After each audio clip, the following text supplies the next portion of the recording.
আসসালামু আলাইকুম everyone, welcome back to my channel. আশা করছি সবাই খুবই ভালো আছেন। আজকে আমি আপনাদের সাথে শেয়ার করছি তাল দিয়ে অসাধারণ একটি মজার ভাপা পিঠা। আশা করছি আমার আজকের এই পিঠা রেসিপিটি ভালো লাগবে সবার কাছেই। আর যেহেতু এখন তালের সিজন, সবার কাছেই খুবই ভালো লাগবে। আর খুবই সংক্ষেপে আমি সহজভাবে আপনাদের সাথে এই পিঠা রেসিপিটি শেয়ার করব। তো কথা না বাড়িয়ে চলুন দেখে নিই কীভাবে মজাদার তালের ভাপা পিঠাটা বানানো যায়।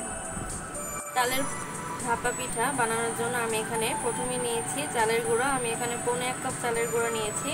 আর আমি এখানে নিব 1/4 কাপ ময়দা। দিয়ে দিচ্ছি 1/4 কাপ গুঁড়ো দুধ। দিয়ে দিচ্ছি 1/2 কাপ চিনি। চিনিটা আপনারা আপনাদের পছন্দ মতো বাড়িয়ে কমিয়ে নিতে পারেন। দিয়ে দিচ্ছি 1 চা চামচ বেকিং পাউডার, 1/4 চা চামচ বেকিং সোডা। এখন সব শুকনো উপকরণগুলোকে ভালোভাবে মিশিয়ে নিচ্ছি। এর মধ্যে আমি দিয়ে দিলাম 2 টেবিল চামচ পরিমাণ ঘি। ঘিটা দিলে স্বাদটা অনেক বেড়ে যায়। আপনারা চাইলে এখানে তেলও ইউজ করতে পারেন। এখন আমি এর মধ্যে দিয়ে দিলাম 1 কাপ পরিমাণ তালের রস। এটা আমি আগে থেকেই জাল করে নিয়েছিলাম। এখন এর মধ্যে আমি দিয়ে দেবো একটি ডিম। এর মধ্যে আমি দিয়ে দিলাম 1/3 কাপ পরিমাণ নারকেল কোড়ানো। এখন খুব ভালোভাবে আমি মিশিয়ে নিব।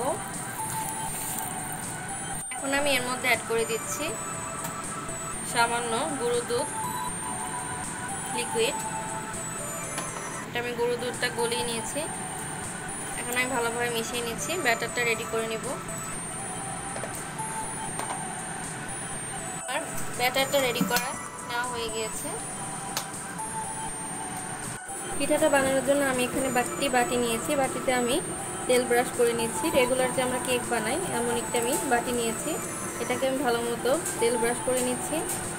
এখন আমি ব্যাটারটা ঢেলে দিচ্ছি বাটির মধ্যে। পিঠাটা কিন্তু ভাপে বানাবো আমি, যেহেতু এটি তালের ভাপা পিঠা।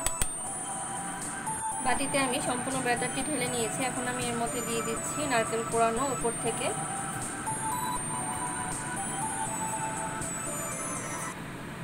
আমি একটি পাতিলে পানি বসিয়ে এভাবে আমি এটা ভাপে হতে দিচ্ছি। হয়ে গেলে আপনাদের সাথে শেয়ার করছি। পিঠাটা আমি প্লেটে সার্ভ করে নিয়েছি। দেখুন দেখতে কতটা সুন্দর লাগছে, কতটা কালারফুল হয়েছে। আশা করছি আমার আজকের এই পিঠা রেসিপিটি ভালো লাগবে সবার কাছে। আমি কেটে আপনাদেরকে দেখাচ্ছি এটা কেমন হয়েছে। দেখুন আমি কেটে নিয়েছি। দেখুন এটা কতটা সফট হয়েছে। আশা করছি আমার আজকের এই তালের পিঠা রেসিপিটি ভালো লাগবে সবার কাছে। আর সবাই বাসায় ট্রাই করবেন। আর আমার আজকের পিঠা রেসিপি যদি ভালো লেগে থাকে অবশ্যই আমার চ্যানেলটি সাবস্ক্রাইব করবেন। আর পাশে থাকা বেল আইকনটি প্রেস করে দিবেন। এতে নতুন রেসিপি আপনার সাথে সাথেই পেয়ে যাবেন। সবাই ভালো থাকবেন, সুস্থ থাকবেন। আল্লাহ হাফেজ।